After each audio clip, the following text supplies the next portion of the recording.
আকাশবাণী আগরতলা স্থানীয় সংবাদ পড়ছি সুমন ভট্টাচার্য। মুখ্যমন্ত্রী অধ্যাপক ডাক্তার মানিক সাহা উদয়পুরের বন্দোয়ারে 51 শক্তিপীঠ পার্কের গতকাল ভিত্তিপ্রস্তর স্থাপন করেন। এই পার্কে থাকবে 51টি শক্তিপীঠের প্রতিরূপ। পর্যটন দপ্তরের তত্ত্বাবধানে এই পার্কটি নির্মাণে ব্যয় হবে প্রায় 97 কোটি 70 লক্ষ টাকা। অনুষ্ঠানে মুখ্যমন্ত্রী বলেন, প্রধানমন্ত্রী নরেন্দ্র মোদীর দিক নির্দেশনা অনুপ্রেরণায় বন্দোয়ারে 51 শক্তিপীঠ পার্ক স্থাপিত হবে। এই জন্য প্রধানমন্ত্রী নরেন্দ্র মোদীকে মুখ্যমন্ত্রী ধন্যবাদ জানান। তিনি বলেন, একজন মানুষের পক্ষে পুরো জীবনে সতীর 51 শক্তিপীঠ দর্শন করা সম্ভব নয়, কিন্তু উদয়পুরের বন্দোয়ারে এলে তা সম্ভব হবে। মুখ্যমন্ত্রী আশা প্রকাশ করেন, একদিনে 51 শক্তিপীঠ পার্কের জন্য বন্দোয়ারের নাম সারা বিশ্বে ছড়িয়ে পড়বে। আজকে এখানে শুধু 51 শক্তিপীঠ হবে না, সেই শক্তিপীঠকে কেন্দ্র করে পর্যটন দপ্তরের পক্ষ থেকে সেটা যে উদ্যোগ নিয়েছে, সেটা করে আমাদের শুধু রাজ্যের না, সারা ভারতবর্ষেরও কিন্তু আমাদের বৈদেশিক যে মুদ্রা, তারও কিন্তু আয় আমাদের বাড়বে। দেশ বিদেশ থেকে আসবে, বাইরের থেকে আসবে, এবং এখানকার যে আঞ্চলিক উন্নয়ন, এই এলাকারও কিন্তু উন্নয়ন হবে। রাষ্ট্রপতি দ্রৌপদী মুর্মু আজ ও আগামীকাল 14-15 জুলাই ওড়িশার ভুবনেশ্বর এবং কটক সফর করবেন। তিনি আজ All India Institute of Medical Sciences ভুবনেশ্বরের 5ম সমাবর্তন অনুষ্ঠানে যোগ দেবেন। আগামীকাল রাষ্ট্রপতি রেভেনশু বিশ্ববিদ্যালয়ের 13তম বার্ষিক সমাবর্তন অনুষ্ঠানে যোগ দেবেন এবং কটকে রেভেনশু গার্লস হাই স্কুলের 3টি ভবনের পুনর্নির্মাণের ভিত্তিপ্রস্তর স্থাপন করবেন। তিনি আদিকবি সরলা দাসের জন্মবার্ষিকী উদযাপনে যোগ দেবেন এবং কটকে কলিঙ্গরত্ন পুরস্কার 2024 প্রদান করবেন। গুজরাটের গান্ধীনগরে 500 জনেরও বেশি অংশগ্রহণকারীর একটি দলের নেতৃত্বে ফিট ইন্ডিয়া সানডেজ অন সাইকেলের 31তম সংস্করণ গতকাল সফলভাবে দেশব্যাপী অনুষ্ঠিত হয়েছে। কেন্দ্রীয় যুব বিষয়ক ও ক্রীড়ামন্ত্রী ড মনসুখ মান্ডভিয়া এতে অংশগ্রহণ করেন।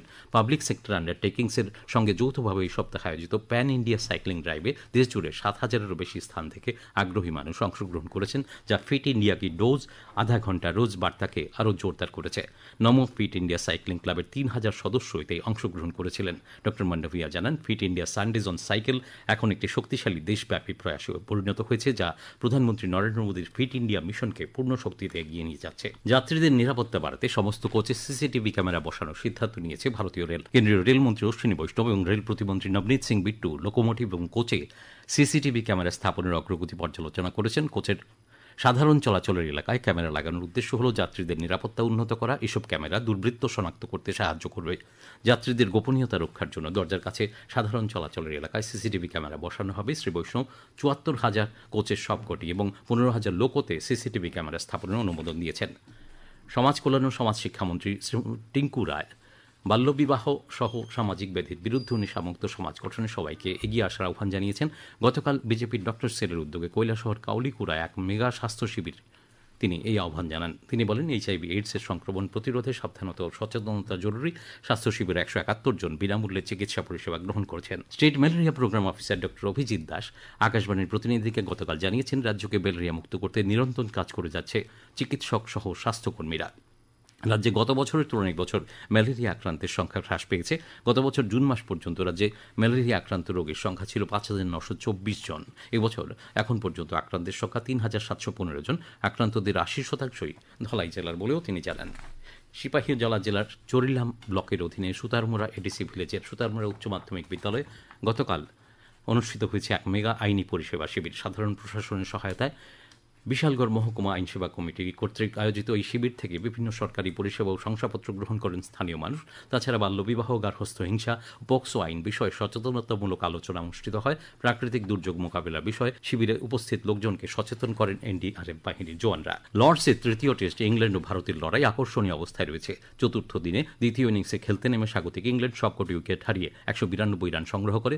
জবাবে তৃতীয় ইনিংসে 4 উইকেট হারিয়ে 58 রান করেছে। এর আগে ইংল্যান্ডের প্রথম ইনিংস 387 রানের জবাবে ভারতেও প্রথম ইনিংসে 387 রান করেছিল।